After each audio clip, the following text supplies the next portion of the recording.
Luis, Luis. Soboslai, et encore Soboslai. Oh là là, Soboslai, les gars, il est en pleine. Il s'est réveillé. Après 6 mois. Oh, vas-y, il marque à chaque match, magnifique. Bonsoir à tous et bienvenue sur S-League. Juste avant que le débrief ne commence, les gars, n'hésitez surtout pas à lâcher un like, un commentaire encore une fois pour soutenir la chaîne. Merci à tous ceux qui étaient présents sur le live d'avant-match. Ça m'a fait extrêmement plaisir de parler avec vous, voilà, de prédire ce match qui allait se passer. On n'était pas trop loin, hein, quand même. Mais bon, on va parler de tout ça dans cette vidéo. Mais avant ça, générique.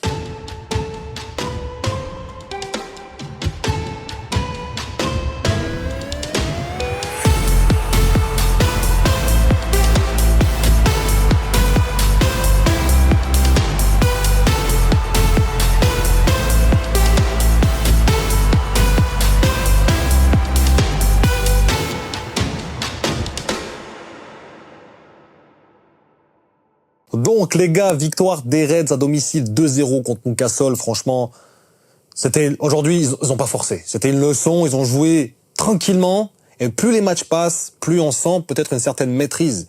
Surtout pour conserver l'avance au score. 2 clean sheets de suite contre City et contre Newcastle. Donc ça c'est plutôt bon signe de prendre 0 but contre quand même.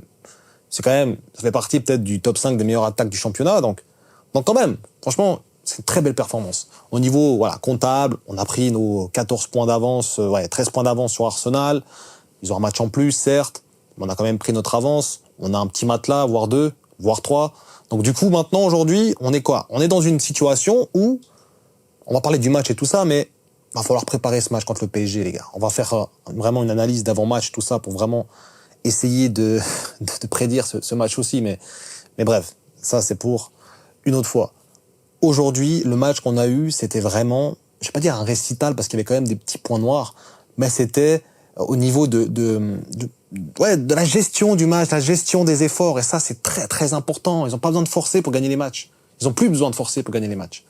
Il y avait peut-être une période dans l'année où vous avez quand même une petite période de moins bien. Enfin, la période de moins bien, ça se caractérise par quoi? 4 matchs nuls.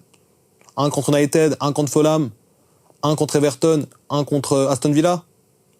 Franchement, et puis il y avait ce match nul contre Arsenal. Franchement, les gars, on va pas trop crier au scandale non plus. Hein. C'est vraiment une super performance de la part de Liverpool aujourd'hui.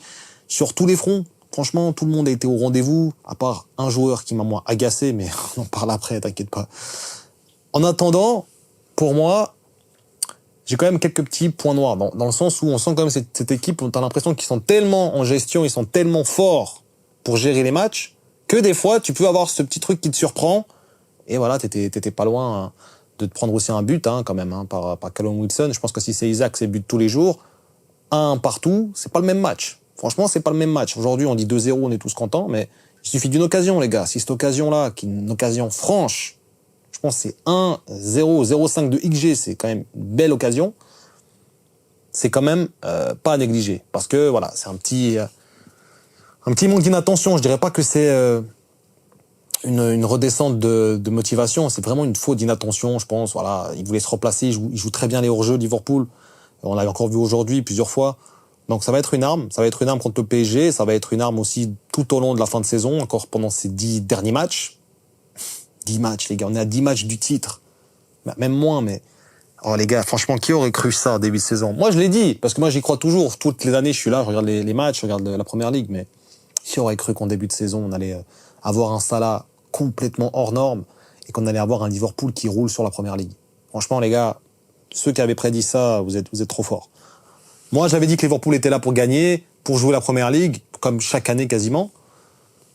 Donc voilà. Franchement, aujourd'hui, on a eu un Liverpool parfait. Parfait! Qu'est-ce que tu veux dire de plus? Gestion du match. Ok, t'as eu des petits temps faibles, 20 minutes. Ok, t'as eu 25 minutes où t'as joué comme un malade. Enfin, comme des malades, du coup, c'est une équipe. Et t'avais 20 minutes où t'as géré. Deuxième mi-temps, pareil, t'as 30 minutes, allez, 25 minutes où tu donnes vraiment pour pouvoir mettre ce deuxième but. Puis après, tu gères. Puis encore, il y aurait pu avoir des occasions en plus. Il traîne peut-être, touche ce ballon. Si Darwin Nunez, si maintenant on a un Jota, ou si on a un Diaz qui est quand même un peu plus... surtout Jota, parce que Diaz, il a fait un super match. C'est juste une fois où Il y avait une contre-attaque éclair et il a laissé passer le ballon sur le talon d'Achille, enfin sur le talon quoi, puis il est resté derrière. Mais Jota, on va en parler aussi, c'est pas très fort. Franchement, il manque de rythme. On aurait pu encore en mettre plus. Si on aurait été un peu plus adroit, des Jota plus adroits, Diaz, on va pas lui en vouloir, il a fait un superbe match. Mais il y a quand même des contre-attaques qui auraient pu finir au fond. Si maintenant on aurait juste contrôlé le ballon, voilà, ça a été contrôlé du talon, une fois pour Jota, une fois pour Diaz. Mais voilà, Diaz, il a tellement donné qu'au final, t'oublies un peu ce genre de raté. C'est là où Jota, t'es neuf, et malheureusement, tu donnes pas grand-chose. Ok, le Jean Pivot, il est intéressant. Mais sinon, le reste du temps, c'est quand même assez décevant, Jota, on va en parler après. Mais donc voilà, t'avais sur 1 heure, sur 1h30 de match, t'as joué 40 minutes à fond, et le reste du temps, tu gères. Donc à partir de ce moment-là, Newcastle, ils ont essayé de faire ce qu'ils pouvaient faire. Là, ce Liverpool-là, c'est pas le même Liverpool au mois qu'au Boxing Day, quand on les a affrontés, qu'on a fait le 3 partout. C'est pas le même Liverpool. On a un Liverpool beaucoup plus serein. Et qui sait jouer, qui sait gérer. Et ça va être très important de gérer le match contre Paris. Mais bon, ça va être pour une autre vidéo. On va passer tout de suite à l'analyse des joueurs. Donc, on avait une composition 4-2-3, une composition un peu traditionnelle, Slot. D'ailleurs, Slot, les gars, spectateurs aujourd'hui, il voit son équipe jouer vraiment très bien placée, Il voit son équipe jouer, il voit son équipe rouler, il est même pas sur le terrain. Il y en a plein qui m'ont dit « Ouais, mais c'est pas l'entraîneur qui joue, donc ça change rien. » Bah, dans ce cas-là, tous les entraîneurs, ils peuvent regarder le match dans les tribunes. Ça change rien. Bah non, ça change énormément, les gars, quand un coach est là, quand il est pas là. Malgré tout, c'était un gros test, ce match. On a réussi à répondre plus que présent. Plus que présent. Franchement, c'était au niveau de la gestion, peut-être pas c'était pas impressionnant forcément dans le jeu, mais c'était la gestion, elle est incroyable. Après, il y a certaines phases de jeu très impressionnantes. Quand t'as des jeux en triangle, Diaz, McAllister, Szoboszlai, sortie de balle incroyable. T'as aussi de l'autre côté des Gravenberch, Szoboszlai, toujours là, en point de fixation. Des jeux en triangle incroyables où des fois t'as des phases de jeu où t'es bluffé. Mais en général, c'est pas ce qu'il y a de plus bluffant, si on est honnête. Si on est honnête, on peut le dire. Mais la gestion est impressionnante. Franchement, ils savent gérer des matchs. Ils savent appuyer sur le champignon, ils savent reculer, ils savent défendre. Aujourd'hui, c'est très important d'avoir une équipe comme ça. Parce que tu arrives dans la fin de saison et si t'as pas une équipe qui sait gérer, bah, tu peux tout perdre. Donc voilà, ça c'est très très très important et puis une victoire extrêmement importante, encore une fois, pour la course au titre. Maintenant, par rapport à l'analyse des joueurs, ça va aussi un peu nous faire réfléchir pour le match contre le PSG, qui on alignera pour ce match. Parce que là, aujourd'hui, Alisson, franchement, rien à dire. Pour le coup, il a été bon. Il n'a pas été beaucoup sollicité, mais il a fait des sorties sur des centres qui étaient quand même assez importants. Donc, franchement, très bien joué d'Alisson. Si maintenant, t'as un Tsimikas qui joue contre un Dembélé ou je sais pas qui, les gars, ça va être compliqué. Parce que Tsimikas, ok, défensivement, c'est pas trop mauvais. Ça veut pas dire que c'est bon. Offensivement, ok, il a un bon pied gauche, il peut faire des bons centres. Mais généralement, il les rate. Frappe calamiteuse, franchement c'est nul, ses frappes elles sont nulles, et pour moi c'était le pire joueur de cette équipe aujourd'hui. Franchement il a été, première mi-temps c'était le seul qui était en dessous, tu sentais vraiment qu'il était en dessous, et après il est monté un peu plus en puissance, mais franchement c'est un joueur sur qui on peut pas compter à long terme, et je pense qu'il va falloir le vendre pour changer de joueur, parce que aujourd'hui il ne fait pas un match, on va dire dégueulasse, mais quand même il y a des trucs où déjà ça frappe complètement dévissé là du pied droit. Il y a pas mal de contrôles de balles ratés, des mauvais choix, des contrôles des passes aussi à son défenseur, à Konaté, où il a fallu le mettre dans l'embarras plusieurs fois. Pas rassurant, Tsimikas. Franchement, pas du tout rassurant. Moi, j'aurais presque préféré un Robertson voir aujourd'hui un peu sa forme. Mais je pense qu'il l'a fait tourner un peu et c'est pas plus mal. Donc Tsimikas, franchement, c'est celui qui, pour moi, a été le moins bon défensivement et même dans l'équipe en général. Après ça, on a Van Dijk, Konaté. Franchement, les gars, c'est le pompon. Il n'y a rien à dire sur ces deux joueurs. Aujourd'hui, c'est meilleure charnière centrale. Je pense pas qu'on prend des risques en disant ça aujourd'hui. Donc, ouais, rien à dire. Impeccable. Impeccable. Même dans le dos, le replacement. Ok, Konaté s'est fait avoir une fois et ça aurait pu nous coûter cher. Mais sinon, en général, voilà, sur tout le match, sur les 90 minutes, c'est pépite. Franchement, pépite ce match de Van Dijk et Konaté, encore une fois. Il monte en puissance énormément aussi. Arnold, voilà, on connaît Arnold. Je pense que c'est très bien qu'il soit sorti, pour le préserver un peu aussi, parce qu'on sait qu'il se blesse assez souvent. Et après, voilà, mettre Kwanza, c'est aussi une bonne idée. Franchement, c'était une bonne idée. De toute façon, tu veux mettre qui d'autre? T'as personne. Donc, il fallait faire tourner. fait un bon match, Arnold, il a fait de très belles transversales, il a été très intéressant dans le jeu. On voit que quand Arnold n'est pas là, le jeu va beaucoup moins vite. Et ça, c'est un truc qu'on remarque tout de suite, les gars. C'est pas forcément une gestion où tu te dis, ah, il a rentré Quensa. C'est que Arnold, c'est un joueur qui fait accélérer des actions juste en passant. Juste avec une passe longue, il te fait accélérer une action à 2000 à l'heure. Donc c'est ça la différence. Tu vois que Quensa, il prend beaucoup plus il se pose beaucoup plus la question sur est-ce qu'il va passer, est-ce qu'il va remettre en retrait. Arnold, ça se pose pas de questions, ça fait ce qu'il sait faire. Donc aujourd'hui, il a montré ce qu'il savait faire, des très belles transversales. Rien à dire sur Arnold, ça a été très bien joué. Après, voilà, double pivot, McAllister, Gravenberch. Alors Gravenberch, les gars, c'est tombé. Franchement, tout ce que j'attends de lui, c'est une passe D ou un but. Mais sinon, c'est vraiment incroyable. Et j'espère qu'il fera un très gros match contre le PSG. Il faut vraiment qu'il se montre à ce moment-là aussi. Et McAllister, comme d'habitude, hein, la Harane, un magnifique but. Oui, magnifique. Oh là là. Ah, c'est incroyable. Ah, on est impérial. Ah là là. Oh là là. Encore une passe D. Putain. Avec une passe D de Salah incroyable, encore une fois, mais magnifique but de McAllister. Il a vraiment une très belle finition pour un milieu de terrain. Franchement, c'était excellent. Le milieu de terrain aujourd'hui de Liverpool a été excellent. Et si on a un milieu de terrain comme ça contre Paris, on risque de faire vraiment très mal. Szoboszlai, avec Salah et Diaz, Diaz à gauche, Salah à droite, Szoboszlai, il a été extraordinaire. Franchement, il m'a vraiment bluffé. C'est 2 matchs de suite où il me bluffe énormément. Il a été extraordinaire.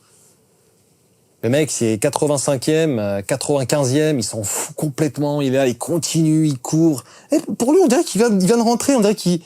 Non, franchement, Szoboszlai, c'est trop puissant. Alors, on l'a beaucoup critiqué à juste titre en début de saison. L'année passée, bon, je faisais pas de débrief encore, mais je pense qu'il nous a tous un peu rentré dans la tête. Mais là, franchement, il est vraiment impressionnant. Alors, quand tu rajoutes un but à ça, forcément, ça rend le tout encore plus impressionnant. Mais Szoboszlai, il pourrait te mettre des buts chaque match aussi, s'il finit ses occasions, s'il est un peu plus adroit, il attend toujours le geste parfait, tu sais. T'as l'impression même quand c'est parfait, il veut rendre le parfait, tu vois, encore plus parfait. On sait très bien, les gars. Le mieux, c'est l'ennemi du bien. Vaut mieux faire bien les choses plutôt que les faire de manière trop parfaite à chaque fois. Donc c'est juste ça, son seul défaut, c'est de vouloir faire les choses trop parfaitement. C'est quand même un beau défaut. Mais sinon, quel match. Diaz, quel match. Mais le gars, c'est pour ça que je disais que Tsimikas, il m'a dégoûté, c'est que t'as un Diaz qui fait des tacles de latéral, alors que Tsimikas, je l'ai pas vu faire un tacle. T'as un Diaz qui vient couvrir les espaces parce que Tsimikas, il fait des conneries. Alors c'est pas que la faute de Tsimikas, mais Diaz, il est quand même assez impressionnant là. Son volume de jeu. Alors même s'il marque pas, là il a la passe D aujourd'hui, mais même s'il marque pas, son volume de jeu c'est trop extraordinaire, c'est vraiment trop fou, c'est vraiment incroyable. Et si on a un Diaz comme ça face à Hakimi, il va le fatiguer. Donc tu te défends pas pareil contre Diaz que contre des joueurs du Stade Briochin ou je sais pas qui en Ligue 1. Donc forcément ça va être un match dans le match. Et Diaz, là, il répond présent et je pense qu'on est tous d'accord pour dire que on aura une équipe en attaque avec Diaz, Gakpo et Salah. Je pense que Gakpo va quand même être titulaire parce que Jota, c'est juste pas possible, on va en parler maintenant, mais... D'ailleurs, avant de parler de Jota, je vais quand même parler de Mo Salah, les gars, parce que... Franchement... J'ai envie de faire une minute de silence pour Mo Salah. On dirait qu'il est mort. Non, franchement, il a tué la Première Ligue, là. Franchement, entre nous, il a tué la Première Ligue. En fait, je vais faire une minute de silence pour la Première Ligue. Parce que tous les détracteurs là qui disaient Salah, je sais pas quoi, je sais pas mon gars, je sais pas quoi, frérot, vas-y, arrêtez un peu avec votre sensibilité à 2 francs et soyez réalistes. Salah, c'est hors norme, les gars. Franchement, 25 buts, 17 passes D, mais va dormir, celui qui me dit que Salah, c'est... Enfin bref. Merci Salah, encore une fois, un match incroyable, même s'il aurait pu marquer aussi peut-être un but, bon, on va pas marquer à chaque match non plus. Il aurait pu peut-être mettre une 2e, une 3e passe D. C'est ça qui est trop fou, les gars. Il aurait même pu faire 3 passes D. Enfin, bref, trop fou. Des ballons comme ça dans le dos de la défense, entre les 2 défenseurs, où t'as un Jota qui fait n'importe quoi. Non, franchement, Salah, c'est trop fort. Et j'espère qu'il va performer contre le PSG, parce que ça serait incroyable que vraiment... Parce que là, tout le monde regarde le foot, et on sait très bien que Salah, c'est vraiment au-dessus, mais faire un magnifique match contre le PSG, ça va vraiment encore grandir plus sa légende sur cette saison. Donc voilà, on croise les doigts, on espère que ça sera positif. Salah, incroyable. Puis après, on a Jota. La Jota, franchement... Franchement, il manque de réussite, le pauvre aussi. Faut le dire, il a été beaucoup blessé, comme d'habitude, mais là, c'est pas bon. Franchement, c'est pas bon, Jota, dans ce match-là. Et pas pour rien qu'on le sort à l'heure de jeu. De base, je pense il était prévu qu'il joue plus longtemps. Mais franchement, il a été pas bon. Franchement, il desservait un peu l'équipe des fois. Donc voilà, faut le dire. Gakpo, bonne rentrée. Endo, très bonne rentrée. Très rassurant, Endo. Sinon, on avait qui rentre? Quensa, ça, j'en ai déjà parlé. En général, les gars, c'était Jones, on n'a pas trop vu. Voilà. Sinon, franchement, ça a été incroyable, les gars. Franchement, Darwin Nunez, il a fait une assez bonne rentrée aussi. Voilà, il a joué 10 minutes. Bon, c'était pas mauvais. Il y a eu pas mal de petites combinaisons. Il y a une action qui me faisait rappeler un peu comme le but contre Arsenal qu'on a marqué à l'Emirates, où t'as un peu ce jeu Nunez qui va à droite et Salah qui va dans l'axe. On a fallu assister à ça, mais après, ils sont restés sur la même position et la passe extérieure du pied de Salah n'a pas abouti. Et après, voilà, beaucoup d'extérieur du pied. Je trouve qu'aujourd'hui, il a un peu abusé avec ça. Il aurait même marqué un but assez magnifique, là, où il est un peu tout seul, où il essaie de faire un extérieur du pied, là. Bon, voilà, c'est toujours comme ça, les gars. Dès qu'on est enflammé, on veut toujours en faire plus. Puis après, on se rend compte on aurait peut-être dû jouer la simplicité. Enfin, voilà, les gars. Franchement, un match très bien joué, sans forcer. Liverpool, ils ont montré leur supériorité aujourd'hui et voilà, quoi. Franchement, Salah, il est en train de tuer la première ligue, les gars. Franchement, faut le dire, là. Entre ses statistiques, passes D, buts. Les gars, il nous reste 10 matchs. Il est à 3 passes D de battre le record de passes décisives. 10 matchs. Tu joues ça au Southampton ce week-end. Là, c'est minimum une passe D, un but, je pense. Après, on sait jamais, mais... Puis même si c'est pas ce week-end, ça sera... Les gars, franchement, il est trop impressionnant et c'est juste dommage qu'il n'ait pas marqué aujourd'hui, mais sinon, c'est incroyable. On va quand même faire gaffe à Erling Haaland, les gars. Parce qu'il est remarqué aujourd'hui, il a son 20e but, Salah son 25e, on connaît Haaland, a marqué des quadruplés d'un coup. Bref. Super match de la part de nos Reds, on peut être très fiers de notre équipe durant tout au long de la saison, en tout cas. C'est pas fini, mais on peut être très très fiers de notre équipe. Donc voilà les gars, le débrief arrive à son terme. J'espère que vous avez passé une bonne soirée, que vous avez kiffé ce match de Liverpool. Nous, on se retrouve très prochainement sur la chaîne, déjà pour parler du PSG, pour d'autres vidéos, voilà, en général. Donc, n'hésite pas à t'abonner, à lâcher ton like et surtout à soutenir la chaîne, ça m'aiderait énormément. D'ici là, prenez soin de vous et surtout, n'oubliez pas...